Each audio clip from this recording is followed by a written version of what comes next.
Orang-orang yang tampil di media itu tidak selalu dibayar oleh pihak medianya. Kadang-kadang ada pihak-pihak yang mau tampil di media dan dia membayar kepada medianya supaya dia dikasih slot, supaya dia dikasih panggung. Nah, pertanyaannya, Indra Kents dan Doni Salmanan ini itu pernah satu panggung di Indosiar, Crazy Rich versi Indosiar, lalu kemudian di roasting oleh Kiki Saputri. Dan videonya viral, ditonton jutaan orang, jutaan kali. Ini kalau saya lihat dari materi-materi roasting yang disampaikan oleh Kiki gitu ya, itu jelas itu adalah roasting promosi. Ya tujuannya ngeledekin, tapi promosi. Promosi bahwa Doni Salmanan dan Indra Kents itu sukses dan menjadi kaya raya dari hasil trading. Promosi gitu.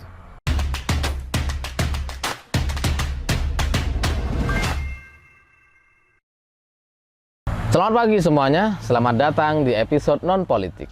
Setelah Indra Kents ditahan, Doni Salmanan kemarin juga ikut ditahan.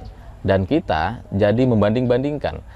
Kalau rekening Indra Kents isinya katanya sekitar puluhan miliar, dan yang baru diblokir oleh PPATK baru 1,8 miliar, rekening Doni Salmanan isinya 532 miliar rupiah. Ini kan nggak sebanding gitu. Masa Indra Kents yang kelihatan lebih kaya, lebih mewah, lebih murah banget gitu ya. Masa isinya cuma 1,8 miliar sih gitu ya.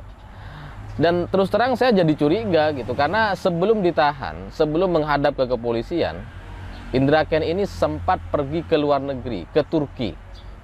Dan itu kayaknya adalah bagian dari strategi dia, kelicikan-kelicikan dia dalam rangka menyelamatkan aset-asetnya, mengamankan uangnya gitu. Ya kemudian dikonvert menjadi apa kita nggak tahu. Menjadi kripto atau menjadi aset lain kita nggak tahu. Tapi intinya itu perlu diselidiki gitu, karena nggak sebanding antara Doni Salmanan dengan Indra Kents ini, nggak sebanding. Meskipun belakangan kita tahu ternyata di Quatex itu ya semacam binomo gitu ya. Itu keuntungan yang diberikan kepada afiliator itu mencapai 80%. Sementara binomo 70%. Ya beda 10% aja, tapi pada intinya gini, kalau member yang masuk ke dalam jaringan Doni Salmanan itu sekitar 25.000 orang di akun Telegram gitu ya, maka kita bisa bandingkan dengan yang di akunnya Indra Kents gitu. Ada berapa ribu orang di sana. Baru kemudian kita bisa lihat logis nggak nih kalau saldonya Indra Kents ini cuma sisa 1,8 miliar gitu kan. Kalau nggak masuk akal, kalau nggak logis, ini perlu diselidiki sampai ke Turki gitu. Karena sebelum dia masuk ke kepolisian, dia sempat keluar negeri ke Turki. Kayaknya itu lagi bersih-bersih asetnya gitu. Dan untuk Doni Salmanan, ini kita apa ya? Saya lihatnya tuh dia YouTuber gitu ya, yang nggak crazy banget gitu ya. Yang dia ya pamer sih, cuma nggak kayak Indra Kents yang murah banget. Yang nyebelin banget enggak gitu. Jadi untuk Doni Salmanan ini secara pribadi dia tuh lebih dingin gitu, dan saya tidak emosional kalau ngelihat dia, karena konten-kontennya juga ya relatif oke lah, memotivasi gitu. Cuma meskipun pada akhirnya ternyata motivasinya tuh motivasi yang menyesatkan gitu. Ya karena kalau ke Indra Kents kita sebel banget gitu, ke Doni Salmanan ini nggak bisa sebel. Tapi kalau kita ingat-ingat bagaimana cara dia gitu ya, ini dia nih kayak ibaratnya tuh pembunuh berdarah dingin gitu, kalem, santai gitu, tapi tega banget gitu.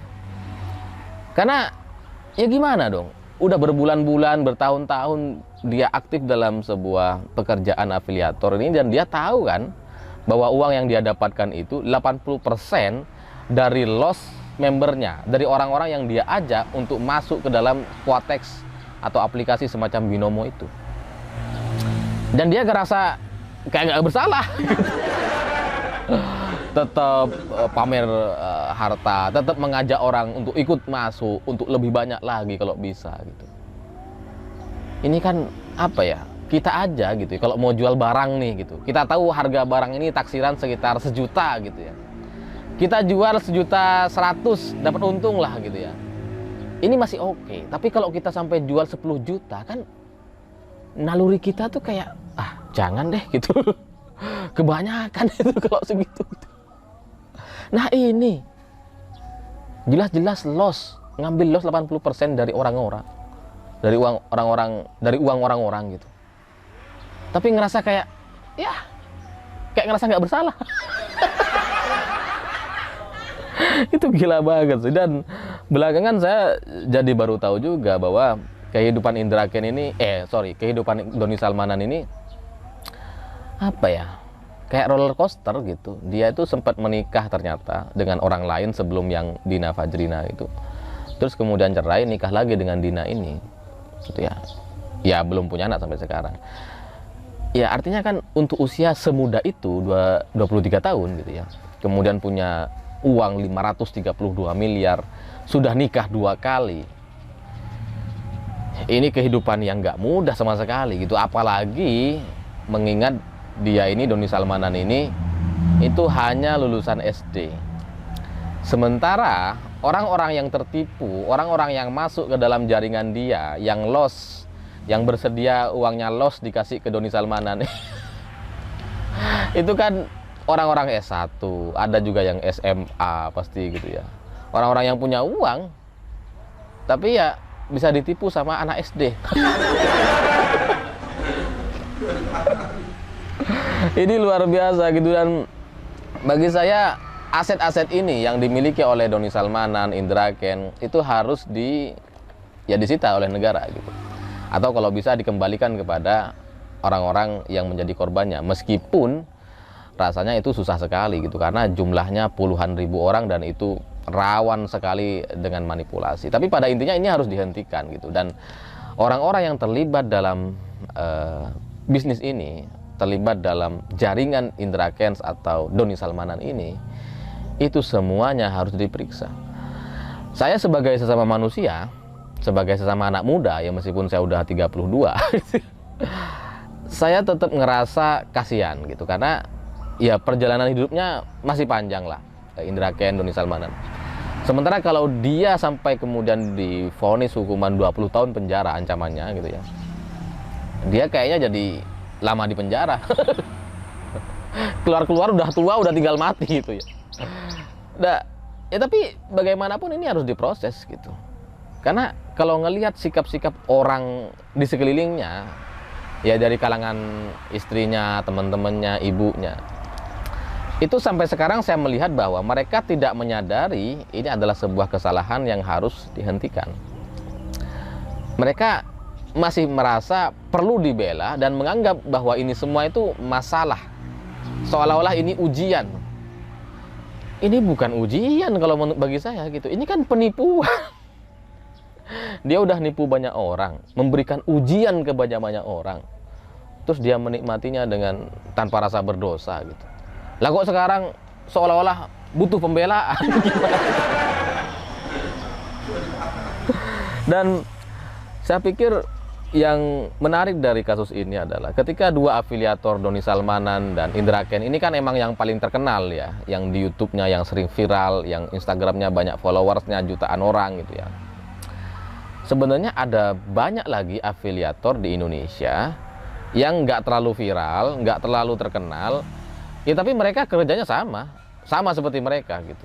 Ya pamer-pamer harta juga, ya dapat komisi juga dari Binomo atau Kotex gitu ya. Nah, cuma belakangan saya lihat-lihat mereka ini jadi ganti konten. Ada loh Nodiwak Geng itu yang di mana? Di Medan gitu ya. Sama tuh. Wah, ngaku pernah, temennya tuh aku pernah loss 800 juta gitu. Padahal saya pikir nggak mungkin gitu. Sekarang dia berubah kontennya menjadi kuli, manjat-manjat pohon kelapa. YouTuber yang lain juga gitu. Jadi gara-gara dua afiliator ini ditangkap, semuanya jadi ganti konten. Nah, menurut saya semua orang ini harus diproses, diperiksa, karena ini bukan hanya soal harta atau uang yang dimiliki oleh para afiliatornya. Ini soal jaringan. Ini soal cerita atau serangkaian jaringan mafia banyak orang. Sama kayak teroris lah. Jadi Indra Kents, Doni Salmanan ini seperti pengantinnya gitu, seperti eksekutornya. Nah, di belakang itu ada manajemen besar yang menggerakkan mereka. Karena setahu saya gitu ya, saya ketika masih di channel sebelah si Binomo ini sempat menawarkan juga. Jadi itu intinya gitu. Artinya di Indonesia itu ada manajemennya, ada orang-orang yang mengelola ini. Karena untuk orang seperti Doni Salmanan, Indra Kents yang masih muda gitu ya, kemudian dia bisa berlagak kaya raya, itu kan harus ada yang ini tuh, harus ada yang ngelola gitu, harus ada yang ngajarin. Karena lulusan SD, mantan pengamen, mantan tukang parkir katanya, kalau kemudian dia harus bergaya menjadi orang kaya, itu nggak mudah. Nggak mudah loh. Kalau tiba-tiba ada orang miskin dikasih duit miliaran, terus kemudian dia harus memperagakan atau memperankan sebagai orang kaya, itu kalau nggak ada skenarionya, nggak ada pengarahnya, ya susah gitu. Karena pemikiran-pemikirannya akan berbeda dengan orang-orang kaya yang benar gitu. Nah, Doni Salmanan dan Indra Kents itu sudah menjelma hampir mirip dengan orang-orang kaya beneran gitu. Nah, ini kan dibaliknya pasti ada. Nah, pertanyaannya, apakah kita mau selesai sampai di Indra Kents dan Doni Salmanan saja, di eksekutornya saja, atau kita mau menyelesaikan kasus ini sampai ke akar-akarnya, sampai ke jaringan-jaringan manajemen dan para mafianya. Karena saya sangat yakin penipuan-penipuan yang ada di Indonesia sejak bertahun-tahun yang lalu itu modusnya sama, dan orang-orang yang terlibat kayaknya juga orang-orang yang sama gitu. Dan selain itu, yang paling, saya ulangi lagi nih ya, yang paling penting harus disita itu bukan hanya soal harta, uang, dan aset-aset rumah dan mobilnya gitu. Tapi akun Instagram, akun-akun sosial media, YouTube, itu semua harus diblokir.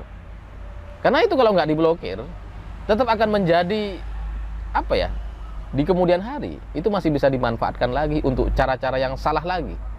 Ya kalau 20 tahun lagi mereka jadi penipu lagi, gimana? Kan ya kasihan negara ngurusin orang-orang yang sama tiap tahunnya. Dan yang terakhir, bagi saya ini perlu juga diusut mungkin gitu ya, karena saya paham industri media itu begini. Orang-orang yang tampil di media itu tidak selalu dibayar oleh pihak medianya.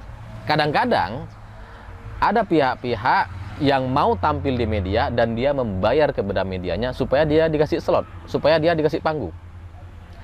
Nah, pertanyaannya, Indra Kents dan Doni Salmanan ini itu pernah satu panggung di Indosiar, Crazy Rich versi Indosiar, lalu kemudian di roasting oleh Kiki Saputri. Dan videonya viral, ditonton jutaan orang, jutaan kali. Ini kalau saya lihat dari materi-materi roasting yang disampaikan oleh Kiki gitu ya, itu jelas itu adalah roasting promosi. Ya tujuannya ngeledekin, tapi promosi.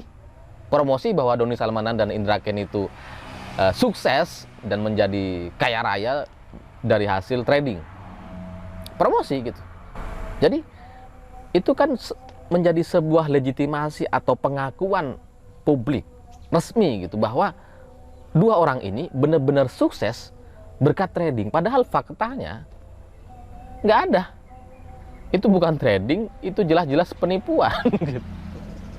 Dan dia nggak sukses gara-gara trading.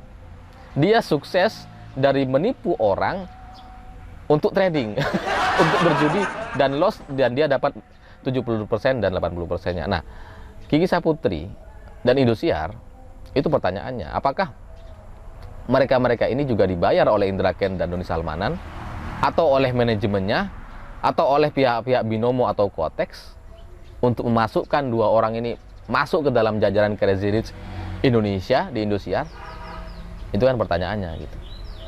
Karena saya yakin itu nggak murah, dan itu juga nggak mudah gitu bagi bagi Indosiar untuk menerima dua orang yang anak muda banget, umur 23 tahun sudah punya aset atau rekening isinya ratusan miliar rupiah.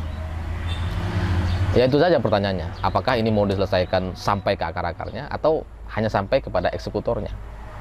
Dan selain itu, selain 2 orang ini, di Indonesia itu masih ada banyak. Apakah semua orang ini juga mau ditangkepin semuanya? Kalau mau menyelesaikan masalah ini, maka semua afiliator semuanya itu tangkepin semua. Kemudian lihat rekam jejak digitalnya, dengan siapa mereka berkomunikasi, dengan siapa mereka melakukan deal-deal binomo dan kotex. Ya orang-orang ini, manajemen ini juga harus ditangkap semua. Baru tuh ketemu sebenarnya siapa di balik ini semua.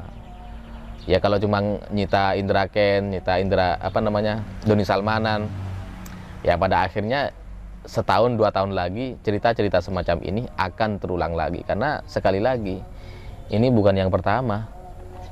Ini tuh sudah terjadi berkali-kali, dan yang levelnya ratusan juta, puluhan juta di desa-desa, di daerah-daerah, itu banyak banget penipuannya. Cuma sampai sekarang kan pemerintah seperti pemerintah itu nggak update lah. Kayak nggak peka dengan masalah sosial di setengah-tengah masyarakat gitu. Ya mungkin karena pemerintah adanya di Jakarta gitu ya, sehingga yang lebih tahu ya orang-orang desa seperti saya.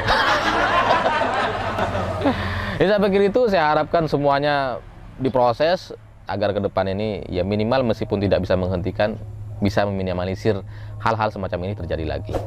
Saya pikir itu. Terima kasih sudah menonton. Begitulah kura-kura.